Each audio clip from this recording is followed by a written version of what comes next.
Hello again, Mrs. Taylor here. Time for another bake. I'm going to do lemon drizzle cake this week. It's another favourite in the staff room, and I use Mary Berry's recipe, which I found is the best one. To start off with, you're going to need, because it's a tray bake that I do, I cook it in sort of a roasting tin, that sort of thing. And the best thing to do to line the tin before you bake it is to use foil. Now, I'm sorry, this is going to probably be a bit noisy on the video, but to line my tin, I found the easiest way is to tip it upside down. Here's the noisy bit. Get yourself a bit of foil. Turn it so the shinier side is down, and then mould it around your tin like that. Take it off and it keeps its shape. Turn the tin over and then you'll find it's actually much easier to fit it inside your tin. Okay, so let's get going. I normally do this in my big mixer, but I'm going to do it, put my glasses on, I'm going to do it in my bowl today so you can see what I'm doing. This is a really easy cake to make because everything goes into the one bowl, and I'm hoping this one's big enough. You are going to need 225 grams of butter, or I use Stork, as you know by now probably, so that just goes straight in. You then need 225 grams of sugar. Now I use caster sugar because it's finer and it's better for cakes, but normal granulated sugar would work just as well. You then need 275 grams of self-raising flour. I told you it was easy, it all goes in together. You need 2 level tablespoons, 2 level teaspoons of baking powder. Oh, that would be horrible if you use tablespoons. Teaspoons. 1, 2. Okay, so that's all the sort of dry ingredients. Before I put the wetter ingredients in now, I'm going to put the zest of the lemons. Now you're going to need 2 lemons, and you just put the zest of both lemons into the bowl. So I'm just going to stop the video while I do that. I'll start it off so it just goes straight in like that. But I'll finish that off and come back. Okay, so I've put the lemon zest into the bowl now. Then you need eggs. You need 4 large eggs. I've already cracked them and put them into here, so I'll just slot those straight in. And then you're going to need 4 tablespoons of milk.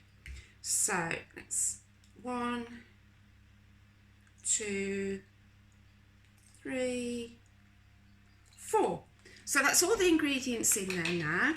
And I'm just going to use my hand whisk today. The trick to this cake, to make it nice and light and fluffy, is to whisk it for quite a long time. It seems almost too long. 2 minutes, and if you're doing it by hand, you'd have to do it for even longer. So I'm just going to very carefully start this off. So no, she's not. She's going to just make a mess everywhere. I think I'll stop the video, although I think you might find this bit quite fun. But I'm going to stop the video and I'm going to start whisking and then come back. Okay, so 2 minutes have gone by. I've just got to have a bit of a clean up of the kitchen. Because I've discovered that on my mixer there's a turbo button on the top and it's stuck on, so it doesn't matter what speed I put it on, everything just so I've now got splatters of lemon drizzle cake all over my kitchen. Anyway, that's what it should look like, lovely and pale and fluffy by the time you've beat it for about 2 minutes. And then all you do is you get your tin and you get all the mixture from around the edges of the bowl, and you make sure that that all goes in nice and gently. You don't want to get all the air out of it now that you've put it all in. So pop it into your prepared tin. Get every last little bit out, unless you like to lick the bowl. And once you've done that, just very gently spread it out into all the corners of the prepared tin. You don't have to be really fussy about this because it will just naturally spread out as it's cooking. Make sure it's even, that's all I'd say, so that it doesn't burn. Okay, let's just get the rest of that off the spatula, don't want to waste any. Okay, so that's all done, all ready in the tin, and that goes into an oven. That's quite a cool oven for this one. It's 160 degrees C. If you've got a fan oven like me, it's only 140 degrees, or Gas Smart 3 for this one, and it takes about 35 to 40 minutes. Don't try it before 35 minutes. Otherwise it might sink down. Keep your oven closed, check it after 35 minutes. The top should be, it doesn't go very brown, but the top should be a little bit golden, and then it's nice and it springs back when you touch it with a finger. So I'm going to go and put that in the oven, and then I'll come back and show you about the drizzle bit that goes on afterwards. Right, okay, the cake's still in the oven. I've had a bit of a wash up and tidy up. What I'm going to do now is get the drizzle ready for when the cake comes out of the oven. So I've got 150 grams of sugar in there. Now this part of it is better if you use granulated sugar because it gives a crunchier topping. I don't have any, so I'm just going to use caster sugar. Then you get your 2 lemons, and you have to juice the lemons into the sugar. So both lemons, I'm just going to use a zester that I've got here. Spray it all over myself. These lemons appear to be pipless, which is nice, but quite often I do this part over a little sieve into the bowl so that it catches any pips and they don't go into your drizzle. So once you've got the juice out of both of your lemons, mixed it in with the sugar, you should have a nice syrupy mixture ready for when the cake comes out of the oven. So I've finished zesting the lemon, juicing the lemons. They've gone into the sugar, so you can see that is now a nice consistency ready to pour over the cake when it comes out. Okay, I'll be back when the cake is finished. It's got about 10-15 minutes left.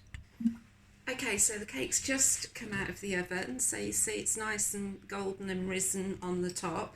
I leave it in the tin to cool down for a few minutes before I normally get a bit of help and we lift it out using the foil and cool it onto the cooling rack. So I'll leave it in the tin probably for about 5 minutes, and then I'll come back and show you about the drizzle. Okay, so the cake is now out of the tin, and I've loosened the foil all around the edges. Now, to be able to get the foil off from the bottom, there's a neat little trick. Now, you do need 2 cooling racks, or a chopping board would do it absolutely fine. So you put the cooling rack, I've not extended the legs, the cooling rack goes on top of there, then you turn the whole thing, you take that one off, and then if I lift that one up, put the legs back up on that one, you can see I've now got the cake upside down on there. And then very, very carefully, I'll do it from that way so hopefully you can see it, I just very carefully peel back the foil from the cake. Very carefully, because you don't want to rip great big chunks out of the cake. So I roll that until it's all off. Keep that. I'm going to get my original thing, put it back on, upside down, turn the whole thing over, get rid of that one, and hey presto, you have your cake your right way up. It's got lines on it from the cooling rack, but it doesn't really matter. Okay, now the foil that you've just rolled up from the cake, unroll it and put that underneath the cooling rack, because you're going to put the drizzle on the cake, but inevitably you lose a little bit of the drizzle, and you don't want that going all over your work surface. So I have put the foil onto my work surface like that, and then I'm going to put the cooling rack on top of the foil like that, so that it will catch any of the drizzle that doesn't make it onto the cake. Give your drizzle a good stir to make sure it's all evenly mixed. You don't need to poke holes in the top of the cake, and all you do now is you pour the drizzle over the cake, spread it out with a spoon. You have to be quite fast at this bit, and as I say, you will lose a little bit over the edges. And you just spread the drizzle out evenly. It will seem quite soggy, don't worry. Put all of that on there, right to the edges, nice and evenly, and then you just let it cool. When it's cool, cut it up into squares, rectangles, whatever shape you fancy, and that's your finished lemon drizzle cake. Anyway, I really hope you have a go at making this, guys. As I say, it's nice and easy.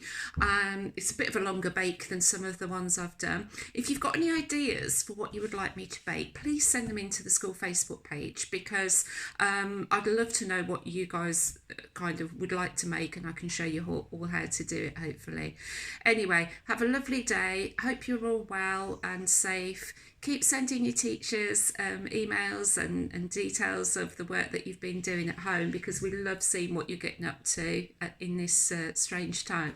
Anyway, take care, guys. See you soon. Bye.